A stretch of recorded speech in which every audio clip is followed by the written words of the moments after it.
Yes, of course, mimi tuwali karibu nyangu na Kisugu Mikoi, tupige na historia, atueleze namna ambavyo ameona ligi kuu, mambo yametaradadi. Kisugu, tuko vizuri?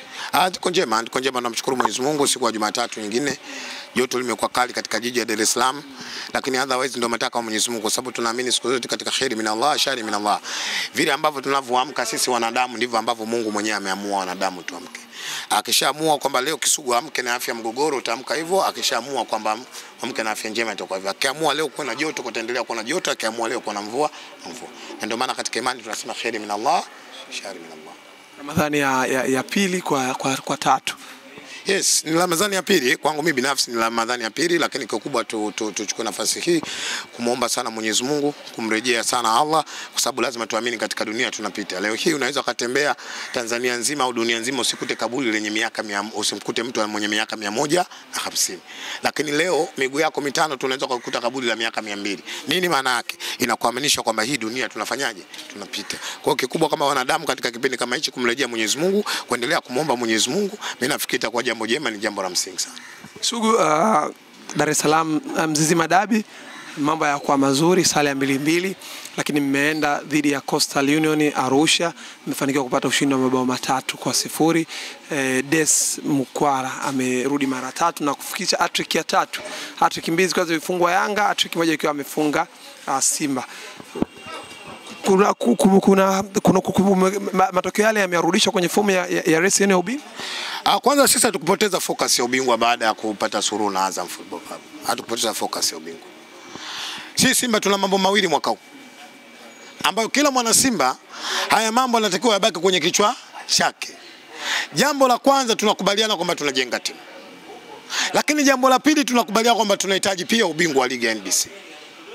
Moja, kwa nini tunasema tunajenga timu? Ndio timu pekee Afrika Mashariki na ya Kati ilo kwenda kufanya lishafo kubwa katika kufanya registration ya wachezaji.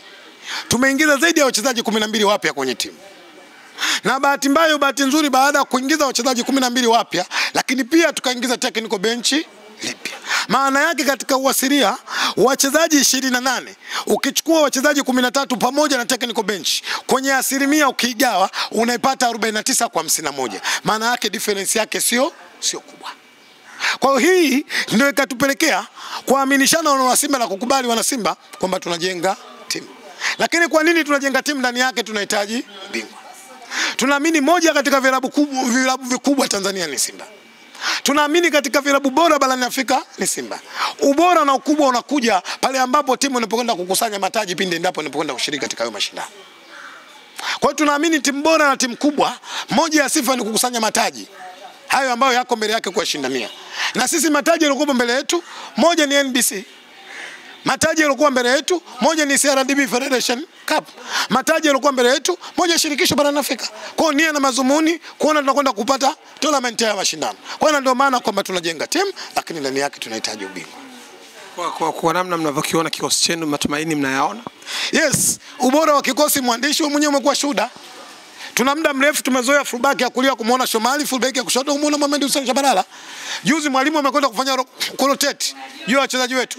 Tumemuona Naoma, tumemuona Kinjiri, na tumeona mfumo wa Simba namna ambavyo ulivyokwenda kucheza dhidi ya Coastal Union ya Tanga. Kwa mimi naamini tuna timu bora, tuna kikosi bora, na tuna kikosi kipana ambacho mwalimu kinampa nafasi uenda mpana kwenda kuchagua. Lakini licha ya ubora wa Simba, registration iliyofanywa na management ya Simba, lakini pia umekwenda kudhihirisha na kuonyesha ubora kwetu sisi mashabiki kwamba fulani kikosekana haina maana kwamba Simba itakwenda kuyumba. Mara nyingi mwalimu anaanza na pati yake, mara nyingi ataanza juu na ngoma, chini ataanza na kagoma. Lakini angalia juzi mwalimu anakwenda kufanya shafu. Juu ameanza na Ateba na Fernandez Debora, chini akaanza na nani? Na kagoma. Lakini pia kwenye football, kwa sababu ni science, mpira mechi na mhitaji mchezaji. Kwa nini nasema mechi na mhitaji mchezaji? Approach ya game inategemea na namna ambavyo opponent wako alivyo. Mechi na mahitaji, kwamba mechi hii inamhitaji mchezaji wa aina gani. Nizungumzie na mechi na Coastal Union ya Tanga. Moja katika vilabu na wachezaji wenye umri mdogo ni Coastal Union ya Tanga. Unapokwenda kucheza na timu ambayo 80% na vijana wadogo. Maana yake lazima ukubali unakwenda kukutana na timu ambayo muda wote inakimbia katika kiwanja. Je, wapeleke watu wa aina gani kukutana na timu kama hiyo? Na ndio maana na wewe lazima upatikane na watu ambao watakufanyaje? Watakaokimbia. Sasa inategemea ukikutana huyu fullback anakimbia na huyu wing anakimbia. Sio? Sasa hapa individual inakwenda kukuokoa juu ya watu ambao watakutana katika hiyo flanks. Juzi mmemwona Duchu, ni mechi ya pili nafikiri anakuja kucheza. Na mechi zote amepata bahati, amefanyaje? Ameassist. Hii inaonyesha namna ambavyo mwalimu alivyokuwa na wanda pana kuchagua wachezaji. Kwa hiyo mimi nawaambia mashabiki wa Simba, tuna wachezaji bora. Lakini ubora huu unategemea kwenda kuwaona pale endapo mwalimu anapoenda kuamua na kuona namna ambavyo mahitaji ya mechi nani inamhitaji. Dese Mukwara ni mchezaji ambaye hivi sasa anazungumza na magoli 8. Lakini ni mchezaji ambaye Simba amecheza kwa mastreka wa Simba, amecheza kwa muda mchache. Ana dakika 815 tu lakini ana goli 8. Huwezi kumlinganisha na Ateba ambaye ana dakika zaidi ya 1100 na something, ana goli 8. Ateba ana dakika 815, ana goli 8. Lakini kwa nini anaanza Ateba? Inawezekana mechi nyingi ambazo tunakutana naye opponent wetu zinamhitaji kuanza na Ateba kuliko kuanza na Mukwala. Kwa hiyo kwenye football, cha kwanza, watu tunopenda mpira, tuamini kwamba mpira ni science. Tuamini kama mpira ni taaluma. Kuna muda mwingine lazima tukubali tuamini wanataaluma ambao wao waliokwenda kusomea juu ya hiyo kazi. Simba tuna mwalimu bora.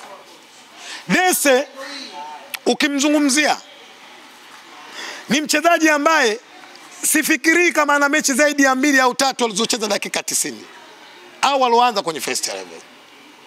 Leo lazima tujiulize why, kwa nini mechi ya Coast mwalimu anaanza na Dese? Mimi naamini mwalimu aligundua center back ya Coast Union ni watu ambao muda mwingi wanapenda kucheza kwenye eneo lote la uwanja. Lazima tumweke defender striker ambaye mwenye uwezo wa kwenda kuhimili hiyo hali. Kwa hiyo nimsifie mwalimu, lakini nimpongeze Dese Mukwara. Kwa nini nampongeza Dese? Moja, wachezaji hawa unapokaa pale bench hutakiwi kuumiza kichwa. Kwa nini mwalimu anipange? Focus siku mwalimu akinipanga nimuonyesha kwamba mimi nina kitu. Kwa hiyo kwenye mechi ya juzi mimi naamini Dese kuna jambo kubwa amekwenda kumshawishi mwalimu Fadlu kwamba mimi nina haki ya kufanyaje? Ya kuanza. Juzi fubeki wetu wa kulia unani? Duchu amekwenda kumuonyesha mwalimu kwamba pia na mimi nina nafasi ya kwanza. Hiyo ndio timu bora. Hao ndio wachezaji bora. Kaa benchi mwalimu akikupa nafasi kwenda kuonyesha kile ambacho ulichokuwa nacho na kwenda kumshawishi mwalimu ambaye akupe nafasi uweze kuanza katika hiyo mechi. Kisugu, story ambayo ilikuwa trending ni Faisal kuvaa jezi ya Simba. Kwanza ilikufurahisha kwa namna moja ama nyingine, lakini pia ilimpendeza kwa namna ukimtazama Faisal akiwa katika uzo wa mnyama. Ilinifurahisha Faisal kuvaa jezi ya Simba kwa sababu nilijua alijistiri. Kwa sababu moja katika vijana waumini wa dini ya Kiislamu ni Faisal. Na utaratibu wa imani Faisal anaujua. Kwa hiyo kwenye football kuna kitu kimewekwa fair play. Bahati mbaya Faisal siku ile akuvaa singlet. Baada ya kuvua ile jezi kubadilishana na mchezaji wa Simba, akaona kiungwana lazima nivae jezi ya Simba nijistiri. Kwa hiyo kilichonifurahisha zaidi Faisal kuamua kujistiri katika ile siku. Lakini Faisal ana damu ya nguo, kila jezi akivaa siku zote inampendeza.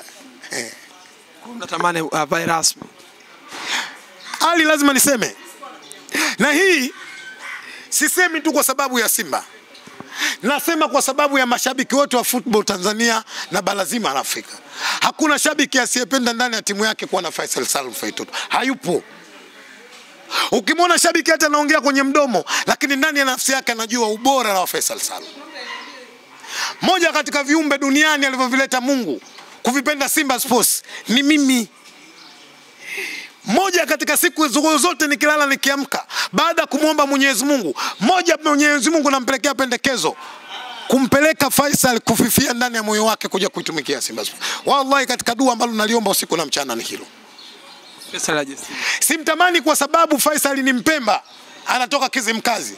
Simtamani Faisal kwa sababu rangi yake inakwenda kufanana na Mtume. Kwa maana Mtume alikuwa mweupe na Faisal mweupe. Nampenda Faisal kwa sababu ya miguu yake inanipa radha namna ambavyo anavyojua kulisakata kabumbu. Timu alochezea shatolewa kwenye Ana vitu vyote Faisal. Ball skills, physical fitness, ana individuals player, ana kila kitu Faisal Salum. Leo Faisal sio Simba tu. Nenda kawaulize Mkana Red Devils ya Zambia. Nenda kawaulize Kaizer Chiefs. Nenda kawaulize Mamelodi. Nenda kawaulize Raja Casablanca. Kila mmoja anatamani kuona Faisal Salum. Na inshallah kwa uwezo wa Mwenyezi Mungu na mwezi mtukufu wa Ramadhani na kuhakikishia Faisal katika kali yake atakuja kuchezea Simba.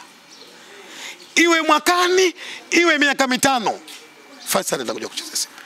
Na mwaka Faisal yakuja kuchezea Simba, kuna pati mbili za kutana Simba. Hii video iweke. Pati mbili au pea mbili za kutana Simba. Faisal Salum na Mbwana Samata watakutana Simba mwaka mmoja. Faisal Salum, Mbwana Samata captain watakutana kwenye kikosi cha Simba mwaka mmoja. Miaka si mingi. Sifikiri kama itazidi miaka mitatu. Sasa utachagua wewe. Winga una Kibu Dennis, winga una Elie Mpanzu. 9 una Mbwana Samata, 10 unamweka Faisal Salum. Utachagua wewe timu ya kucheza nayo. Sawa. Kisugu, turejee kwa kwenye upande wa marefali. Lawama zimeendelea kuwa nyingi sana kwa kwenye upande wa marefali.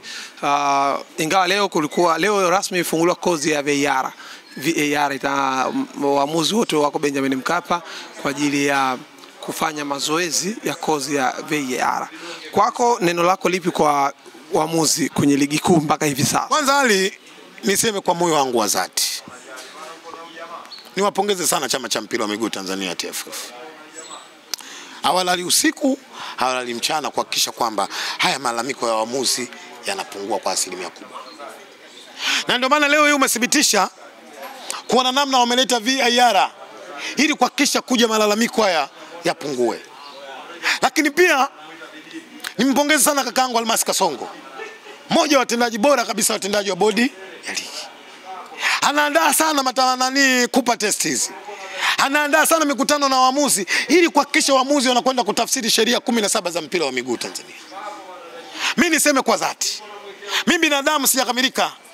Kuna muda mwingine nami nakaa mbele ya mic hizi nalalamikia waamuzi, lakini lazima tuamini nasi kama waamuzi pia wanadamu. Moja katika waamuzi bora wanajitahidi kutenda kazi waamuzi wa Tanzania tofauti na nchi zingine ambazo. Na hili jambo kilizungumza, watu wengi wanaweza kuonyesha vidole, watu wengi wanaweza kulaumu, lakini hali imagine leo jaribu kuangalia, wewe unakwenda kuamua jambo la sekunde moja ambalo halina msaidizi, sio kazi ndogo. Wanafanya kazi nzuri, wanafanya kazi kubwa, lakini makosa ya kibinadamu yapo. Haina maana kwamba makosa ya kibinadamu wakifanya sisi tukae kimya. Tunasema nia na mazumuni kwa kukumbusha kwenda kutekeleza majukumu yao. Lakini ninazungumzia kwa ubora, lazima tuseme kweli wanafanya kazi kubwa. Leo ukitaka testi hali, nenda kamchukua mwamuzi wa Kiingereza afu mpe ligi NBC achezeshe. Haki ya Mungu nakwambia, atafanya kituko vya ajabu havijawahi kufanyika. Kwa sababu sekunde moja anakwenda kuiamua katika ligi ya Uingereza. Kuna saa inakwenda kumsaidia. Kuna VAR inakwenda kumsaidia. Mwamuzi wa Tanzania sekunde moja anakwenda kuiamua, nani anakwenda kumsaidia? Nielewe hali. Waamuzi nao binadamu. Sina maana katika hayo kuyazungumza na watetea waamuzi wa 100% na wapa moyo katika kazi yao wanayofanya, isipokuwa nao kama binadamu wanatakiwa kwenda kujirekebisha ili kuhakikisha kwamba wanakwenda kutafsiri sheria 17 za mpira wa miguu ili kuona namna ambavyo malalamiko haya yanakwenda kupungua. Ndugu yangu Anajiga, ndugu yangu Hamisi Mkono, na nani yule mwingine nimemsahau, juzi wameteuliwa na shirikisho la soka barani Afrika CAF kwenda kuchezesha mchezo wa kimataifa ule. Maana yake CAF mpaka wamekwenda kuwateua watu, wamegundua ubora wao na uwezo mkubwa wa kwenda kusimamia sheria 17 za mpira wa miguu. Mbaya zaidi ya Tanzania tuliyokuwa nayo, kuna watu wengine jitihada zinazofanywa na chama cha soka, kuna watu wengine jitihada zinazofanywa na bodi ya ligi, kuna watu wengine hawataki kuona kwamba jitihada zinazofanywa na serikali. Wanapambana kwa makusudi kuhakikisha ligi yetu isiwe bora. Watashindwa. Wapo wanalazimika kuyafanya kwa makusudi kwenda kuwashawishi waamuzi ili wasiende kwenda kutimiza sheria 17 za mpira wa miguu. Niwaambie tu na niwaibie siri waniofanya. Serikali na mkono mrefu. Serikali imeamua kwa makusudi chini ya Wizara ya Michezo, chini ya Naibu Waziri Kassim Mwinjuma, chini ya mzee wangu Kabudi, wametengeneza mfumo wa siri kwenda kuangamua watu ambao wanapambana kuhakikisha kwamba kuharibu soko kwenye nchi wanakula nao sahani moja. Leo tunaimba kwenye online hizi, tunaimba kwenye maredio hizi kuunga mkono serikali ya Jamhuri. Hatuungi kwa sababu tunaamua tukupamba. Tunaunga kwa sababu kuna vitendo vinafanyika. Macho yetu yanakuwa shahidi, wanafanyaje? Wanaviona. Leo Mtanzania gani ajue kwamba serikali imetoa zaidi ya bilioni 286 Samia Stadium na Arusha najengwa? Nani ajue? Dodoma Stadium zaidi ya bilioni 300 na something. Brother Chinga, watu 32 wanakwenda kukaa chini, uwanja wa kisasa wanakwenda kujengwa. Asilimia kubwa umeshaanza. Nani ajui? Kama Mheshimiwa Rais na serikali yake wanapambana kuhakikisha football ya Tanzania inachezwa, hatuwezi kuwavumilia watu wachache wanataka kuivuruga soka kwenye nchi hii. Waandishi, tumieni vipaza vyenu sauti kwenda kupiga kelele katika hiki kinachofanyika. Mimi juzi nilikuwa shuhuda. Naitwa Chawa. Wanashindwa kumalizia. Mimi ukiniita Chawa maliziwa Chawa Pro Max. Ukiniita Chawa utakuwa unitendea haki. Maliza kabisa Chawa Pro Max. Nimefika Arusha Samia Stadium. Nimeona uwanja 50% umekamilika brother. Eneo la VIP liko vizuri, liko sawa sawa, liko tayari. Haya yote rais anapambana, kwani sisi tukae kimya? Tuwavumilie watu wachache ambao wanataka kuharibu taswira ya soka kwenye nchi hii. Mimi nawakubali sana waamuzi. Nawapongeza sana waamuzi. Lakini kikubwa naambia kama hao binadamu wajaribu kujitahidi kuhakikisha kwamba malalamiko kila siku kuonyeshwa vidole yanapungua. Kisugu, turejee kwenye dabi, Dar es Salaam dabi, mchezo unaobeba hisia wapenda soka hapa nyumbani kwetu. Young Africans watakuwa nyumbani, watawakaribisha Simba. Mchezo ambao watu wengi wanatafsiri kama mchezo kwenye kutoa maamuzi ya nani bingwa. Kwako unautizama kwa jicho hilo, mchezo wa dabi unaenda kutupa bingwa wa NBC Premier League msimu wa mwaka 2025? Ali, ngoja nikwambie kadhati kutoka ndani ya moyo wangu mimi. Mimi wanaamini sana mawazo ya binadamu. Lakini kubwa, usia alionipa babangu Omar Nasoro Mikoi, mzee wa Mkugilo huyu, aliniambia ukisikia mawazo ya mtu, ukisikia maneno ya mtu, lakini usiende kufanya maamuzi, kwanza jiridhishe kabla ya kufanya nini? Maamuzi, ili kuona namna ambacho unakwenda kufanya ni sahihi. Kwa hiyo hali mimi nimerudi jana kutoka zangu Arusha. Wacha kwanza nikajiridhishe kwenye ratiba kwamba tarehe 8 kama kuna mechi kweli ya dabi. Baada ya kujiridhisha, nikajiridhishe. Nitakapokwenda kujiridhisha kama kweli tarehe 8 kuna mechi ya dabi, nitakutafuta tuje kuzungumzia hiyo mechi. Tarehe 8 ninachojua ni siku ya wanawake duniani, na mimi niko katika mmoja kwa support ya kina mama duniani. Lakini sina habari kama tarehe 8 kuna mchezo wa dabi. Wacha nirejee, jana nimerudi saa 6 ya usiku.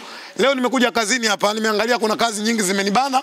Kwanza nimalize kazi, jioni nitarudi nyumbani kupitia ratiba vizuri. Nikijiridhisha kweli tarehe 8 kuna mchezo wa dabi, nitakuita ndugu yangu, nitakupigia simu namba yako nayo tutakuja kuzungumzia hiyo mechi. Ahmed Ally akiwa airport Terminal 2 amesema ubingwa wetu upo kwenye mikono ya Young Africans hiyo tarehe 8.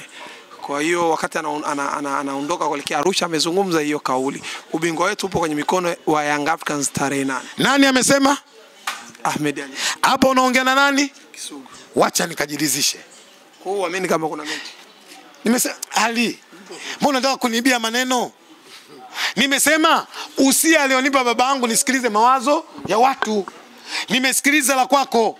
Lakini akanambia usifanye maamuzi, lazima ufanyeje? Ujiridhishe. Soma msemo pia. Pia sio msemo. Hivi leo unataka kunambia mtu walisia. Ngoja. Mtu akinambia Mbagala kuna kuku amebadilika kwa mtu, mimi niamini? Niamini? Kinachofuata Ali usiamini, nenda kafanyaje? Kajiridhishe. Ali umesema sijakukatalia, sijakupinga, nimesema mimi nimerudiana saa 6 usiku kutoka Arusha. Nilivorudi nyumbani nimelala, asubuhi nimeamkia kibaruani.